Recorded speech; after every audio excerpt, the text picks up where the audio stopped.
Yang terakhir yaitu air najis atau yang terkena najis. Kalau air najis itu air yang asli najis. Kalau air yang terkena najis berarti aslinya suci kemudian terkena najis, tercampur dengan najis menjadi najis. Melanjutkan yang kedua yaitu air suci tapi tidak bisa mensucikan. Tidak bisa digunakan untuk wudu, tidak bisa digunakan untuk mandi besar, tidak bisa digunakan untuk cebok, tidak bisa digunakan untuk membersihkan tangan yang kena najis. Jadi misalnya tangan kita najis, kena darah misalnya atau kena air kencing, ini harus diguyur dengan air yang suci dan mensucikan. Gak boleh sekedar air. Nah, air yang suci dan mensucikan kemarin sudah, yaitu seperti air yang masih air sumur, air hujan, pokoknya selama belum berubah sifatnya, belum berubah warnanya, rasanya, baunya. Sekarang yang kedua yaitu air yang suci tapi tidak bisa mensucikan, tidak bisa digunakan untuk bersuci. Yang pertama yaitu air yang sudah berubah salah satu sifatnya sebab tercampur sesuatu yang suci seperti air kopi, teh, air kembang dan lainnya. Makanya Bu Ati kemarin sudah menjelaskan sedikit menyinggung air kembang, mandi air kembang itu bukan termasuk air yang suci saja tapi tidak bisa mensucikan, sehingga seandainya mandi di dalam air kembang kemudian pipis misalnya atau kena najis itu akhirnya malah najis semua walaupun airnya banyak. Bahkan ada kapan hari itu berita mandi di dalam air buah apa misalnya atau apa, air sabun, kan ada mandi pakai air sabun itu pakai busa, itu juga airnya walaupun buahnya tetap tidak bisa mensucikan. Misalnya mandi besar menggunakan air kembang tidak sah mandinya. Kemudian kedua termasuk air yang suci tapi tidak mensucikan yaitu air musta'mal, yakni air bekas wudu atau bekas mandi besar. Air dapat dihukumi musta'mal jika menetapi ketentuan berikut. Yang pertama, airnya sedikit kurang dari 216 liter atau air banyak. Kalau air banyak tidak akan musta'mal walaupun digunakan berulang-ulang kali selama tidak berubah sifatnya, rasa, bau dan warnanya. Contoh, sampai wudhu ning kolam yang besar atau di kolam situ loh, ya, wudhu gini, airnya kan turun semua. Nah ini nggak musta'mal, tetap kan bercampur lagi dengan air banyak. Wudhu ning sungai, wudhu kemudian air bekas wudhunya turun ke bawah bercampur lagi dengan air yang banyak digunakan untuk lagi, nggak masalah. Oh ini tidak apa-apa. Tapi kalau airnya sedikit maka air bekas ini namanya air musta'mal. Itu suci tapi tidak mensucikan. Kemudian air yang digunakan untuk bersuci atau basuhan yang wajib maka tidak menjadi musta'mal air yang digunakan untuk basuhan yang sunnah. Misalnya bekas air mandi atau wudu basuhan kedua. Jadi yang musta'mal itu yang digunakan untuk menghilangkan hadas kecil. Jadi pertama wudhu itu kan membasuh muka pertama ini wajib hukumnya. maka itu yang mustakmal. Kalau yang basuhan kedua karena sudah rata semuanya kemudian membasuh kedua sunnah atau ketiga, nah itu sudah tidak mustakmal. Karena itu bukan membersihkan hadas kecil, tapi itu sudah sunnah hukumnya. Paham betul? Paham betul? Ya udah, nanti tanya kalau nggak paham ya. Yang ketiga yaitu air yang sudah terpisah dari anggota badan, maka ia belum dihukumi mustakmal selama masih menempel di anggota tubuh. Begitu juga tidak bisa dikatakan mustakmal selama air itu belum turun dari tubuh. Misalnya wali besar ya, satu guyuran, seret, ya, yang ini yang pertama kan kepala, tapi dia sampai ke bawah, maka ini juga sudah terbasuh. Untuk pertama yang basuh atas, kemudian mengalir sampai bawah, ini masih bisa ini, terus diratakan sudah bisa. Bukan kemudian yang pertama sini terus ini menjadi mustakmal, enggak. Kalau sudah turun seret, baru ini mustakmal. Paham teman-teman? Makanya boleh wudhu itu dengan air yang cuma 1 gelas itu bisa, pakai semprotan asalkan mengalir ya, boleh. Mandi juga bisa sangat mirip. Jadi pertama kali basuhan dari atas ya, kemudian langsung roto, kemudian ke kanan ya, ke kanan sini, kemudian sampai bawah, kemudian ke kiri. Nah ini kalau selama ini sudah rata, bisa diratakan ya sudah. Tinggal mengguyur 1 kali, 2 kali sudah cukup.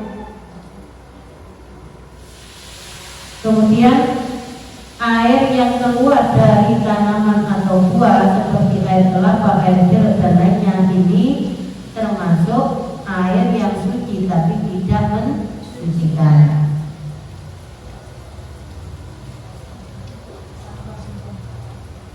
Jadi air suci yang tidak mensucikan dibagi menjadi 3. Kemudian air mustakmal tadi pun itu dibagi menjadi 3. Air diulangi, air yang suci tapi tidak bisa mensucikan adalah yang pertama air yang sudah berubah sifatnya karena bercampur dengan sesuatu yang suci seperti air teh, air kopi. Kemudian yang kedua air mustakmal. Air yang ketiga air yang keluar dari seperti air kelapa. Paham betul? Kemudian air mustakmal dibagi menjadi 3 juga. Apa sih air mustakmal itu? Yang pertama air banyak, air sedikit yang sudah digunakan untuk air dapat dihukum mustakmal jika menetapi berikut. Yang pertama yaitu airnya sedikit. Yang kedua air sedikit ini tadi sudah digunakan untuk wudhu, mandi besar atau menghilangkan hadas ya, baik hadas kecil, hadas besar. Dan syarat yang ketiga air ini sudah terpisah dari anggota tubuh. Berarti air mustakmal syaratnya ada 3. Yang pertama airnya sedikit, yang kedua air itu sudah digunakan menghilangkan hadas, yang ketiga syaratnya sudah terpisah dari anggota tubuh. Itu syaratnya yang mustakmal, maksudnya gitu, bukan dibagi 3 tapi syaratnya ada 3. Air bisa dikatakan mustakmal jika menetapi 3 ketentuan, yaitu tadi airnya sudah digunakan dan airnya sedikit. Kalau turun kemudian banyak tidak bisa menjadi mustakmal. Terakhir maksudnya macam air nomor 2 ini hukumnya suci tapi tetap tidak bisa digunakan untuk cebok, wudhu, mandi dan menghilangkan najis. Jangan sampai kena najisnya muntah, misalnya muntah dan najis. Kemudian tangan sama kepingin cuci tangan sampai masuk noning apa ini? Mangkok kecil, namanya tidak di warung. Kalau ke warung sampai kadang-kadang lah dikasih apa ini? Mangkok kecil ya untuk cuci tangan. Nah itu cara caranya kalau buati misalnya tangannya khawatir najis atau khawatir kotor, maka buati ambil cebok itu tadi, kemudian keluar, kemudian guyurkan, bukan dimasukkan. Nek dimasukkan misalnya tangan kita najis, maka itu najis semua. Atau kalau sampean di tengah jalan muntah, kan najis tangannya, maka caranya mengguyur pakai air aqua, diguyurkan airnya. Jadi gak usah bingung, jangan dilaponi tubuh. Jadi diguyur dulu sama air aqua, kemudian baru nak suci, baru gak apa-apa dilapno. Tapi kalau ini masih kena muntah, masih najis. Kalau caranya membersihkan mulut juga gitu, dikumurkan. Kumur yang pertama masih ada dibuang, kemudian air bersih. Itu bisa suci juga dengan air aqua kalau di tengah jalan. Terakhir yaitu air najis atau yang terkena najis. Ini dibagi menjadi dua. Yang pertama air banyak, berarti lebih dari berapa? 216 liter. Yang terkena najis dan berubah salah satu sifatnya. Sajane buahnya airnya itu sak kolam, gitu ya. Tapi berubah karena najisnya banyak. Misalnya opo yang akhirnya bau kena bangkainya tikus misalnya. Air kolam kan gede, tapi tidak kena bangkainya tikus, kira-kira bau nggak? Berarti kecap air banyak. Yang pertama air najis atau terkena najis adalah air yang banyak, yang kejatuhan najis dan airnya berubah. Maka najis semua masih wakai. Saya mengerti di atas itu namanya apa? Tandon. Tandon itu kan lebih dari 216 liter. Rata-rata 15.000 liter gitu. Kalau kejatuhan, kalau kecil gitu aja kan najis. Tapi kalau kejatuhan, makanya ditutup. Misalnya kejatuhan tikus sebagai tikus, langsung berubah sak tandon. Berarti sak tandon langsung najis semua. Harus dikuras. Coba dibaca. Satu, air banyak lebih dari 216 liter yang terkena najis dan berubah salah satu sifatnya, rasa, bau, atau warnanya. Misalnya air dalam kolam berukuran besar yang airnya lebih dari 216 liter, kejatuhan bangkai tikus sehingga air menjadi bau atau berubah, maka menjadi najis walaupun airnya banyak. Yang kedua yaitu air sedikit kurang dari 216 yang terkena najis walaupun tidak berubah. Ya, air sak gentong sak timboy ada nggak 200 liter? Nggak ada, paling berapa? 200, kalau sak gentong lah paling 7 liter lah paling ya, 7 liter ya. Sak galon itu berapa? 28 liter sak galon ya. Ya cemplungan sesuatu yang najis atau tangan sampai najis masuk, itu kan nggak berubah sebenarnya, tapi tetap najis karena airnya cuma sedikit. Maka tidak jedingan tidak bisa betul gede, sehingga kalau sampai ada sesuatu yang najis masuk selama tidak berubah, nggak berubah nggak najis. Maksudnya air macam ini nomor 3 ini najis dan hukumnya tidak dapat digunakan untuk bersuci.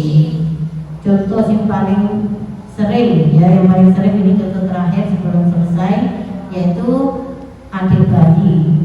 Adik bayi itu lihat mari pipis sama adik bayi, mari pipis itu jangan langsung dimasukkan bak, diisui pakai mitu bisa, tambah najis kabeh. Tangan sampean asalnya kan nggak najis, mitunya kan nggak najis, karena mitunya sampean gunakan berseni pipis adik bayi atau BAB-nya adik bayi, kena mitu ini nggak bisa mensucikan karena bau wangi, ya toh.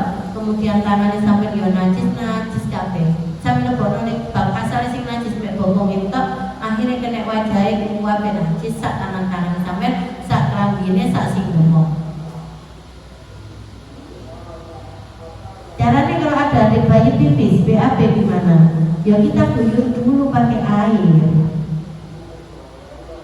air cibuk misalnya, diguyur dulu pakai cibuk sampai bersih baru dimasuk bak. Lalu kalau kademen, ya cibuk ya pakai air hangat nggak apa-apa. Sampai kasih timbuk air hangat, guyurkan dulu nih bobongnya nih anu nih gitu loh. Kalau sudah seperti itu, maka masukkan ke bak, mandi, nggak apa-apa lah najis. Ojo biasa kayak gitu. Yang paling enak bersihin itu pakai tisu biasa, sehingga gampang. Ya, gitu ya. Giling-giling. Jadi punya adik bayi sebaiknya pakai tisu biasa, karena tisu biasa itu seperti hajar, seperti batu. Jadi cepat menghilangkan ya keset, loh. Tadi enak terus kali guyur toh. Memang betul sebaiknya dibersihkan dulu kotorannya. Tapi jangan pakai itu. Makanya seluruh pesawat atau seluruh kamar mandi yang tidak ada air misalnya, itu biasa menggunakan tisu dan mesti tidak wangi, karena itu sebagai ganti hajar. Kan boleh bersuci dengan menggunakan hajar atau batu kan boleh, yaitu asalkan bisa meresap airnya. Nonton ya, ya pun. Atas Allahumma sholli wa sallim ala sayyidina Muhammad. Wassalamualaikum.